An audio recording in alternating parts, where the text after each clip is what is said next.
ሃይ ሰላም እንዴት ናችሁ?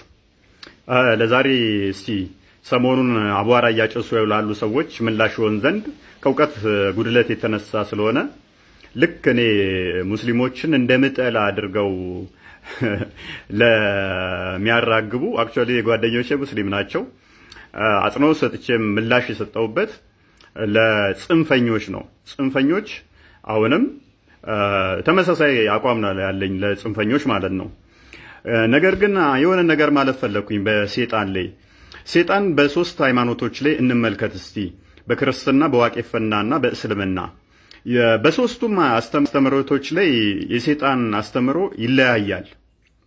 ይሄንን ካለማወቅ የተነሳ ይመስለኛል በክርስትና ሰይጣን አለ which is የተጣለ መልአክ ነው እንደ መልአክ ተፈጥሮ ነገር ግን አሳሽ የሆነ ነፍሰ ገዳይ የሆነ ዮሐንስ ወንጌል ምዕራፍ 8 ቁጥር 44 ላይ እንደሚናገረው ሐሰተኛ የሆነ እንደገና ደግሞ ወንጀል የሚያሰራ ነው።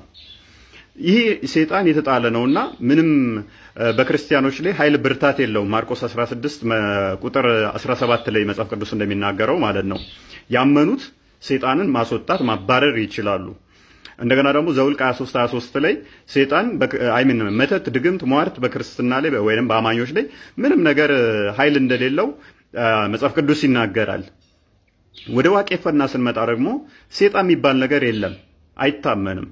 ሰይጣን የፈጣሪ ተቃራኒ ነው ተብሎ ስለሚታመን ፈጣሪ ደግሞ በፍጹም ተቃራኒ የሆነ ነገር ሊኖረው አይችልም፣ ያጠፋዋል ተብሎ ነው የሚታመነው። በዋቄፈና እምነት ውስጥ ሰይጣን የለም። ስለዚህ ድግምት ሟርት ምናምን ሰይጣን ምናምን ጂኒ ገለመሌ ወለመሌ ምናምን ብትል በዋቄፈና እምነት ውስጥ አይሰራም፣ የለም። በእስልምና ውስጥ ስንመጣ ደግሞ ሰይጣን የተለያየ አስተምሮ አለ። ለምሳሌ ጂኒዎች አምነው ወለ ሻዳ ተቀብለው ሙስሊም ሊሆኑ ይችላሉ። በክርስትና ውስጥ ግን እንደዛ የለም። በእስልምና ውስጥ ጂኒ ወንድሜ እህቴ ልትል ትችላለህ። በእስልምና ውስጥ ሰይጣን ጾታ አለው። በክርስትና ውስጥ ግን ሰይጣን መንፈስ ነው እንጂ ጾታ የለውም። በእስልምና ውስጥ ሰይጣን ጆሮ ውስጥ ሽንቱን ሊሸና ይችላል። በክርስትና ውስጥ ግን እንደዛ አይነት አስተምሮ የለም። በእስልምና ውስጥ ሰይጣን አፍንጫ ውስጥ ሊያድር ይችላል። በክርስትና ውስጥ እንደዛ አይነት አስተምሮ የለም። ዋናው ግን ልዩነታችን ምንድነው? በእስልምና ውስጥ ሰው ሁሉ ሰይጣን አለበት ተብሎ የሚታመነው with the exception to ማርያምና ኢሳ። በእስልምና ውስጥ ከማርያምና ከኢሳ በቀር ሁሉም ሰው ሰይጣን ነክቶታል ተብሎ ይታመናል። ይሄም ሳሂህ አልቡኻሪ 3286 ቡክ ነምበር 59 ሐዲስ 95 ላይ ተዘግቧል። ብዙ ሐዲሶች አሉ በዚህ ጉዳይ ላይ እንደዚህ የሚያወሩ ማለት ነው። ስለዚህ በእስልምና ሁሉም ሰው ሰይጣን አብሮት ይወለዳል፣ አብሮት የሚኖር ነው። ይህ ከሆነ ታዲያ መተት አደረክብኝ ሰይጣን አሰርተህብኝ እየጣለኝ ነው እየታመምኩ ነው ምናምን የሚለው አስተምሮ በእስልምና ላይ ፈጽሞ ሊሰራ አይችልም። ለምን? አስቀድሞውኑ ሰይጣን በውስጣቸው በደም ስራቸው ውስጥ እንደሚዞር ነብያቸው ተናግሯል። ይሄ ከሆነ ታዲያ ሰይጣን አደረክብኝ የሚለው አስተምሮ ስተት ይሆናል ማለት ነው። ምክንያቱም ይሄ አስተምሮ ወይን ስተት ነው ወይንም ደግሞ መቀበል አለባችሁ። ምክንያቱም በደም ስራችሁ ውስጥ ደም እንደሚዟዟረው ሁሉ ሰይጣን ይዟዟራል አለ ከተባለ ሰይጣን አደረክብኝ ልትለኝ አትችልም። አስቀድሞውኑ ያለን ነገር እኔ ላደርግብህ አልችልም ማለት ነው። ስለዚህ ከዚህ አንፃር ነው ይሄን አስተምሯችሁን ጠንቅቃችሁ ካወቃችሁ ብዙ የሚያስደነፋ ነገር አይደለም። ልዩነታችን እንደ ውበታችን ተቀብለ ነው ልንከባበር ይገባል። በማስፈራራ ጉዳይ ከሆነ አክቹአሊ እኔ ምፈራ አይነት ሰው አይደለሁም። አረብ ያለች ሴትን እንደምታስፈራራ እኔ ልታስፈራራኝ አይችልም። ቱ ዘ ፋክት ለመናገር ጓደኞቼ ሙስሊም ናቸው። ስለዚህ ይሄንን ልዩነት አምነ ልትቀበለው ይገባል። አስቀድሞውኑ ሰይጣን ካለበት ሰይጣን አደረክብኝ ብለ የክርስቲያኖችን ቤት ማፍረስ ቤተክርስቲያን ማፍረስ እንደገና ደግሞ ለማሸማቀቅ መሞከር አያስሄድም። እስከመጨረሻ ድረስ እኔም አልፋታም ማለት ነው። እንደዚህ ምትል ከሆነ እፎይ ለህግ ይቅርብ የምትሉ ሰዎች ቅድሚያ እነዚህን የእናንተው ልጆች ለህግ አቅርቡና ከዛ በኋላ እፎይን የምርም ወንጀል ሰርቶ ከሆነ ለህግ ማቅረቡን እኛም እንተባበራቸዋለን። እስኪ አርምጣቸው እነዚህ ልጆች እንግዲህ የኢየሱስ ክርስቶስን እብደትና ውሸት የጳውሎስን ቅዠት ለማስቀጠል እየተሯሯጡ ይገኛሉ ማለት ነው። ስለዚህ ኢየሱስ ክርስቶስ እዚህ ጋር በሁለቱም ዋጅቷል ማለት ነው። ውሸት ደግሞ ዲያብሎስ የሚያደርግ ከሆነ ኢየሱስ ክርስቶስ ዲያብሎስ ነበር። በመቀጠል ደግሞ ኢየሱስ ክርስቶስ እጁን ሳይታጠብ የሚበላ በሽተኛ የአእምሮ ችግር አክል የነበረበት ሰው ነው ማለት ነው። ስለዚህ ይሄ በዚህ ሰውዬ መመራትን በፍጹም የሚቻል ሰው አይደለም። ስለዚህ ነው ሰዎች ክርስቲያኖች አሁንም የኢየሱስ ክርስቶስን እብደት ለማስቀጠል እየተሯሯጡ የሚገኙት ማለት ነው። ወሰላሙ አለይኩም። ክርስቲያኖች እንግዲህ የኢየሱስ ክርስቶስን እብደትና ውሸት የጳውሎስን ቅዠት ኦሆላና ኦሆሊባ ሸርሙጦች ናቸው። እግዚአብሔር አግብቷቸዋል፣ ልጆች ወልዶባቸዋል። መልሱን አምጣ። ዝሙት ነው አይደለም? ይሄ አስወጣው። ይሄንን ባለጌ ዝሙት ነው አይደለም? አንተ ባለጌ ደደብ የመጨረሻ ውሻና አንተ እኮ እኔ ልክ ነግሬሃለሁ ቴሌግራም ላይ ተመልከት። እዚህ ጋር እግዚአብሔር ዲስቨርጅ አድርጓት ይችን ህፃን ልጅ ደም በደም አድርጓት ምን እንደሰራ ይሄንን በወንጀል በርግጥ ይሄንን የሚወነጅል የሆነ የፍትሐ ብሔር ህግ አለመኖሩ ነው እንጂ ይሄ ወንጀል ነው፣ ያስከስሳል። አላችሁ ነው ያንተ አምላክ ኢየሱስ ለአንድ ሰዓት ያክል ከንፈር ስሟል፣ የትልቅ ሰውን ከንፈር። ያንተ አምላክ ጌ ነበረ፣ ወንድ ለወንድ የሚሳሳም ማለት ነው። ገድለም አጽዮን ማማይ አንቺ የሸርሙጣ ልጅ እፎይ ለህግ ይቅረብልን የምትሉ አካላት ቅድሚያ እነዚህን ሰዎች ለህግ እንዲቀርቡ አድርጉ። እጅግ በጣም ለበርካታ ዘመናት በእስልምና ያሉ በጣም ብዙ ሰዎች ክርስትናን እጅግ በጣም ሲነቅፉ ሲያንቋሹ ሲሳደቡ ኖረዋል። በዚህም ዘመን ልክ እንደዚህ እየተሳደቡ ነገር ግን እነርሱ መጻፍቶቻቸውና ትምህርታቸው ሲነካ አትንኩብን ለህግ ይቅረብልን ካልተገደለ የሚባለው ነገር ፍጹም ሊቀር ይገባል። ይሄ እጅግ በጣም የቀረ በዚህ በ21ኛው ክፍለ ዘመን ድረስ እንዴት እንደመጣ ራሱ አላውቅም። የኛ እምነት አይነካ እኛ ግን ስለናንተ ሃይማኖት እንደፈለግን እናወራ ማለት ምን ማለት እንደሆነም አይገባኝም። ያንተ እምነት የሚከበረው የኔን እምነት ስታከብር ነው። የኔን እምነት እየሰደብክ የኔን ጌታ የማመልከውን አምላክ እየሰደብክ አንተ ግን እምነት ሲነካ አንተ ግን ስለ እምነት ሲወራ ካልተገደለልኝ የምትል ከሆነ ይሄ ፍጹም ጤነኝነት አይደለም። ያለነው ኢትዮጵያ ውስጥ ነው። ኢትዮጵያ ደግሞ ህገ መንግስታዊ ሀገር ናት። ኢስላሚክ ስቴቶች ላይ ሄዳችሁ ይህንን በእስላም ህግ የምትመራ ሀገር ላይ ሄዳችሁ ይህንን ህግ ማስከበር ትችላላችሁ። እኛ ብቻ ስለሌላው ሃይማኖት እንደፈለግን እንሳደብ እንናገር፣ እነርሱ ግን ሌላው ግን ስለኛ መናገር የለበትም የሚለው ነገር እዛ ስፍራ ማክበር ትችላላችሁ። እዚህ ግን እናንተ ስለኛ ሃይማኖት እንደፈለጋችሁ እየተሳደባችሁ እኛ ግን የእናንተን ሃይማኖት የእናንተን አስተምሮ ስንነካ ግን በዚህ ልክ መጮ እጅግ በጣም አስፈላጊ ያልሆነ ነገር ነው። ዛሬ እፎይ ቢታሰር እንደነዚህ አይነት ልጆችን ካላስቆማችሁ የራሳችሁ ልጆች ካላስቆማችሁ በቀር እንደ እፎይ አይነቶች ደግሞ እጅግ በጣም ገና በርካታ ሆነው ተነስተው የባሰ በእስልምና ላይ ያለውን እያንዳንዱ ነገር እያነሱ ይነቅፋሉ፣ ይተቻሉ።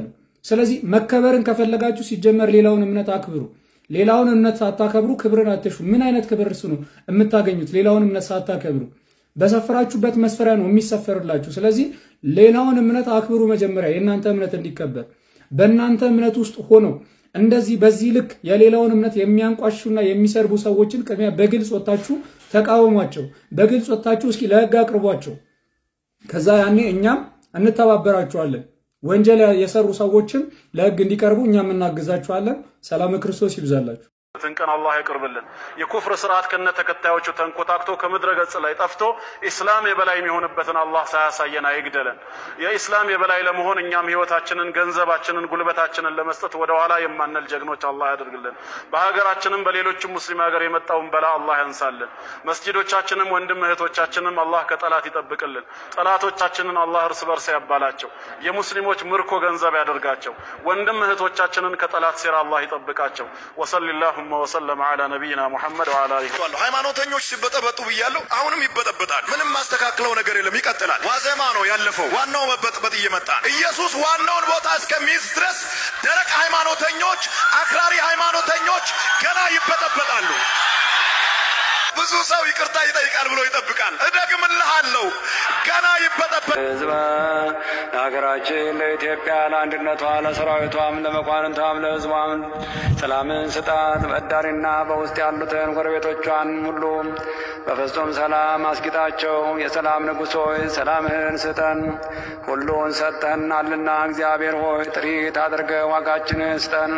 ካንተ በቀር ሌላ የምናውቀው የለምና ቅዱስ የሚሆን ስምህን ፈጽመን እንመጠራለን።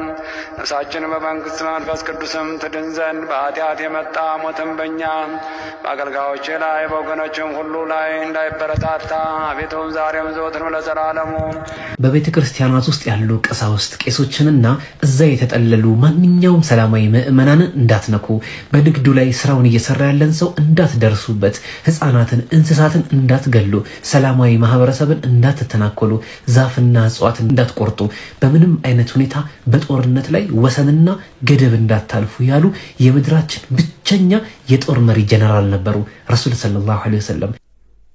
መልካም እንደሰማችሁት ነው። ያለ መረጃ የተወራን እኛ ደግሞ በመረጃ እናፈርሳለን። ዑመር ዘ ፓክት ኦፍ ዑመር ሚለው በሲሪያዎች ሊባኖሶችን ሲሪያዎችን ግብጽን እንዴት ሙስሊም እንዳደረጉ እንደዚህ ሚላለ አንብብላችሁ። In the name of Allah, most gracious, most merciful. This is the document to the servant of Allah, Umar, the leader of faithful from the Christian of such and such city. When you Muslim come to us, we request safety for ourselves, children, property, and followers of our religion.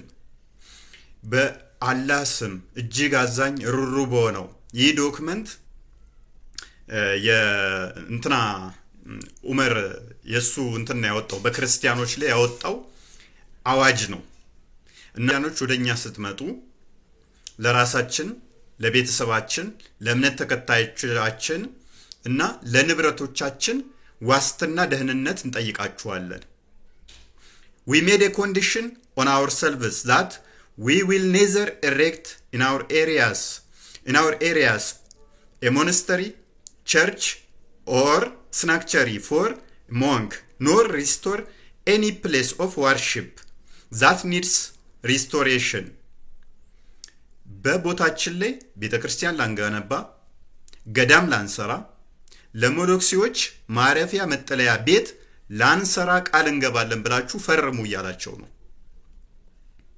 አጥቅቷቸው እኮ ሄዶ ነው ክርስቲያን የሆኑ ቦታዎች ላይ ሄዶ ሙስሊሞች ሲመጡ እንደዚህ ያስደርጋል። We will not prevent any Muslim from resting in our churches, whether they come by day or night. በቀንም ሆነ በማታ ሙስሊሞች ወደ ቤተ ክርስቲያናችን ሊያርፉበት ከመጡ ልንከለክላቸው አይገባም፣ አንከለክልም ይላል። And we will open the doors of our houses of worship for the wayfarer and the passenger. ለመንገደኛ ደግሞ የጸሎት ቦታ ማምለኪያ ቦታችንን በራችንን ቤቱን እንከፍተላቸዋለን ይላል። Those Muslims who come as guests will enjoy boarding and food for 3 days. የመጡት ሙስሊሞች ደግሞ በቤታችን ውስጥ ለ3 ቀን ያህል ማረፊያ እንሰጣቸዋለን። ምግባቸውን እየበሉ ዘና ማለት ይችላሉላል። ሶ አንድ ሙስሊም ቢመጣ ቤት ውስጥ ለ3 ቀን ያህል አልጋህን ለቀህለት ምግብ እየሰጠኸው ማስተናገድ ግዴታ አለብህ ማለት ነው። ሰላማዊ ሃይማኖት ይሄ ነው። We will not allow spy against Muslims into our churches and homes. ሙስሊሞችን ስለላ የሚሰልሉ በቤተክርስቲያንም በቦታችንም እንደዚህ በቤታችንም አናደርግም ስለላ ነገር ማለት ነው። We will not teach our children the Quran. ልጆቻችንን ስለ ቁርአን አናስተምርም። Publicize practice of shirk. Invite anyone to shirk or prevent any of our fellows from embracing Islam if they choose to do so. ስለ እስልምና ምንም ነገር ላናሳትም፣ ምንም ነገር ለሙስሊሞች ላንሰብክ፣ ልጆቻችን ስለ ቁርአን ላናስተምራቸው፣ ከእስልምና ወደ ክርስትና ላናመጣ፣ የኛ ግን ወደ እስልምና መሄድ ከፈለጉ ላንከለክል ብላችሁ ፈርሙ። We will respect Muslims, move from the place we sit in if they choose to sit in them. ሙስሊሞችን ልናከብር፣ ሙስሊሞች ከመጡ ቦታችንን ለቀን መቀመጥ ከፈለጉኛ ቦታ ላይ ቦታችንን ለነሱ ልንለቅላቸው ይገባል። We will not imitate their clothes, caps, turbans, sandals, hairstyles, speech, nicknames, and title names. እነሱን የሚገልጹ ነገሮች ስሞችን የቅጥል ስሞችን ጫማ ልብስ እንደዚህ አይነት ነገሮች በሙሉ ላናደርግ ሙስሊሞች የሚለብሷቸውን አይነቶች በፍጹም ላናደርግ ስምም ሆነ እንደዚህ አይነት ነገሮች ጫማም ላንጠቀም ብላችሁ ፈርሙ ይላል we will not encrypt our stamps in Arabic በአረብኛ ማህተብ ላንመታ ብላችሁ ፈርሙ ይላል ምን አይነት አዋጅ እንደሆነ እንግዲህ አስቡት ሄደው ኮራዋቸው ነው እንደዚህ አይነት አዋጅ የሚያውጁባቸው ማለት ነው we will have the front of our hair cut ከፍለፊ ጸጉራችንን ልንላጨው ልንቆረጥ wear our customary clothes wherever we are የትኛውን ቦታ ላይ ብንሆን የተለመደ ልብስ እንንለብስ መዘነጥ አትችልም ተመሳሳይ ልብስ ነው የምንለብሰው እነሱ እንዲለዩህ ማለት ነው wear belts around the waist እንደዚህ ወገብህ ላይ የውርደት ቀበቶ ልታጠልቅ we will not sound the bells in our churches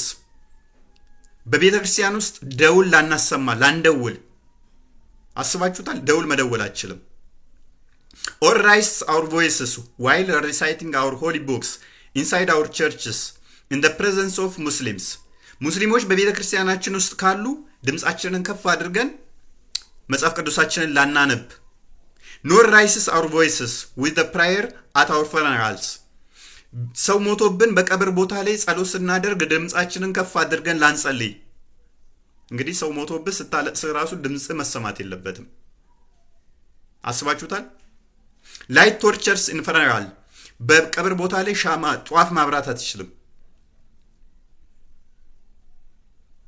እንደዚህ አይነት አዋጅ ነው ያወጁት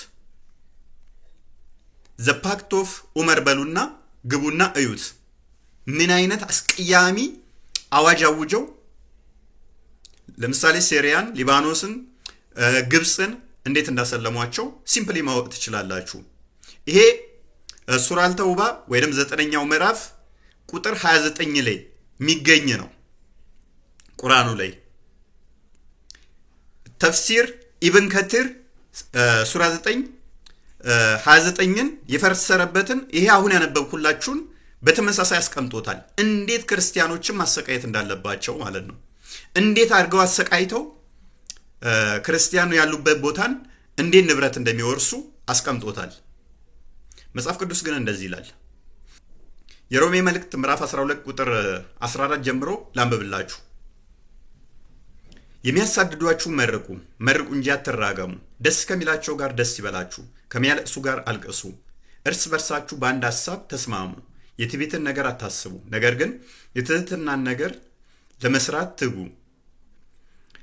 ለማንም ስለ ክፉ ፈንታ ክፉን አትመልሱ በሰው ሁሉ ፊት መልካም የሆነውን አስቡ ቢቻላችሁስ በእናንተ በኩል ከሰው ጋር ሁሉ በሰላም ኑሩ ተወዳጆች ሆይ ራሳችሁን አትበቀሉ ለቁጣው ፈንታ ስጡ እንጂ በቀል የኔ ነው እኔ ብድራቱን እመልሳለሁ ይላል ጌታ ተብሎ ተጽፏልና ጥራት ግን ቢራብ አብላው ቢጠማም አጠጣው ይህን በማድረግ በራሱ ላይ የሳት ፍም ትከምራለህ ክፉን በመልካም አሸንፉ እንጂ በክፉ አታሸንፉ ስለዚህ አሁን ምርጫው እናንተ ነው ሩሩ አዛኙ ማን ነው ቤትህ መጥቼ ለ3 ቀን አህል እንደፈለኩ በሆን ግዴታ አለብህ ብሎ አስገድዶ የሚያደርገው ነው ቤተክርስቲያን ውስጥ ማረፍ ከፈለኩኝ ከፍቅረኛው ጋር ቤቶ ቤተክርስቲያን ውስጥ ነው እንት ማለት ለ3 ቀን ካለ በሩ መክፈት አለብህ ጸሎት እንዳትጸልይ ካለ መፍቱ ነው ሱራ 9 29 ይሄንን ነው የሚሰብከው ምን አይነት እንደሆነ አስቡት እንግዲህ እስልምና ይሄ ነው ያልተጻፈ በሐሰት ማሞጋገስ አይቻልም የተጻፈውን እንዲያነበብን እናጋልጣለን የሐሰት መረጃን እንደዚህ በእውነት እናፈርሰዋለን ሼር አድርጉት